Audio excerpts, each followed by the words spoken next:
It's a Ganache chocolate. I only want to bring your attention to.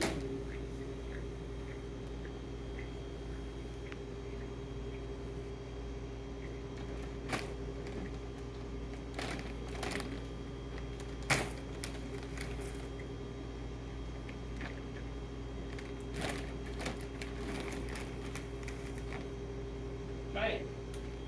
Try both.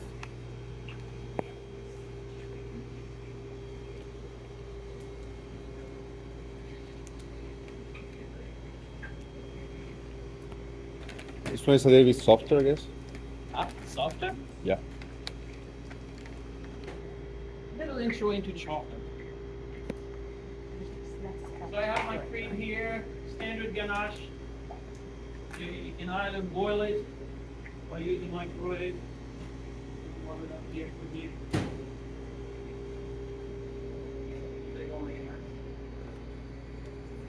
Couple of ways you can make a ganache. You heat up the cream really hot onto your chocolate, right?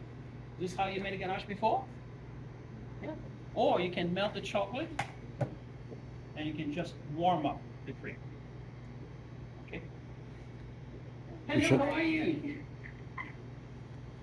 Which one you recommend? Or this exactly the same? Depends what you're gonna do. Ganache? If you're gonna do some, that's personal. Right? If you're gonna do bonbon, I like to warm it up and warm up my cream. So this way my ganache temperature is low. Okay.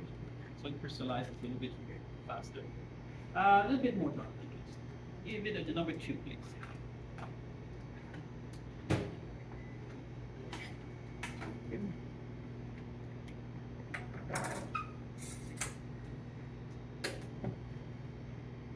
Okay.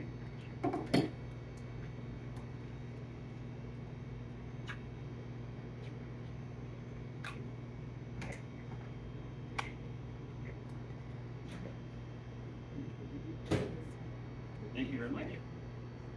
Nice and hot? Oh, yeah. Alright. Where's this going? Right. So do I need to start mixing this right away? No, I need the heat to work its way through the chocolate. There's no point starting to stir right away. And you'll see, depending on the application of your ganache, you don't want to incorporate air into your ganache, especially when making bonbon. If you have air in your bonbon, they're going to spoil. It's gonna, or if you're making a ganache or anything sweet, if you have too much air, you're going to have air bubbles. That becomes very important. On Friday, on Thursday, when we make the glaze for the regarding cream, we have to be careful not to incorporate air. Once you have air in your glaze, it's very hard, right? It's very hard to get rid of it. There's a couple of ways you can do it, but it's very hard. All right, so just gonna give it a stir.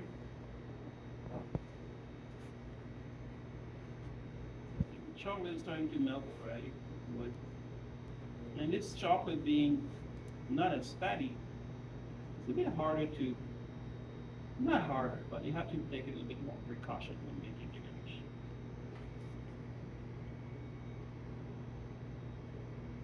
All right.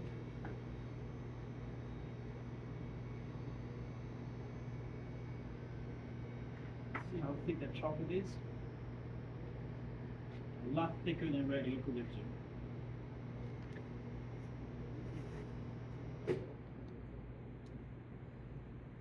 And when you guys do your capstone, I don't think you're gonna have this. You'll have the regular curvature. Okay? You can use the regular curvature. We're talking to 58% here. Okay?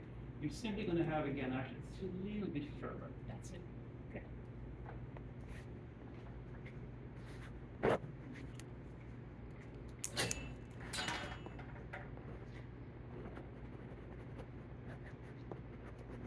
So I think I got nothing more backs left. We're done with pieces. Okay. Now I'm going to use immersion blender. This is such a great tool. All right, it will perfect or make sure that we have a good emulsion.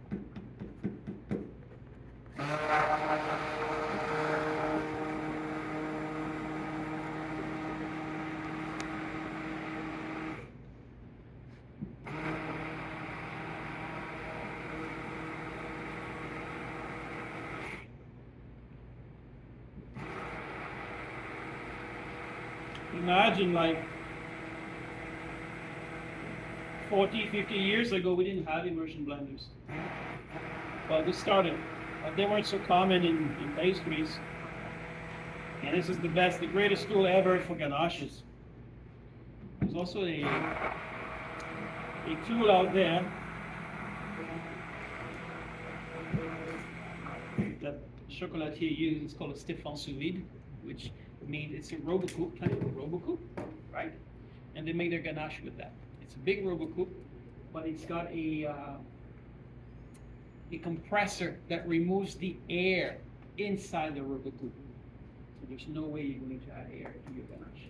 So you put your chocolate, put your cream, you close everything, start the compressor, suck all the air out, then it's completely vacuum sealed, then you process your ganache. Best ganache ever. Very expensive. Okay, so we've made the ganache.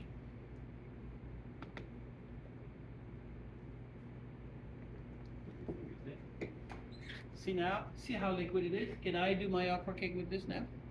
I could, if I was using a frame, metal frame.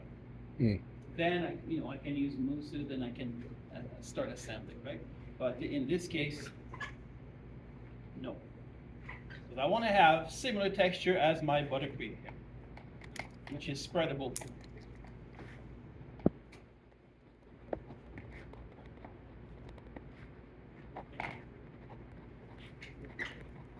Cover it.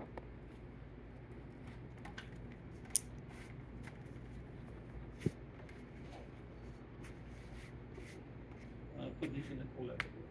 Now, then we're going to start working on our jeton and so on. And every now and then, maybe every 25 to 30 minutes, go have a look at the ganache. You don't want it to get too hard. What happens if your ganache is too hard when you're trying to spread it in the sponge? You're going to rip the sponge. Okay, so we want to have a nice, soft, spreadable consistency. Right here.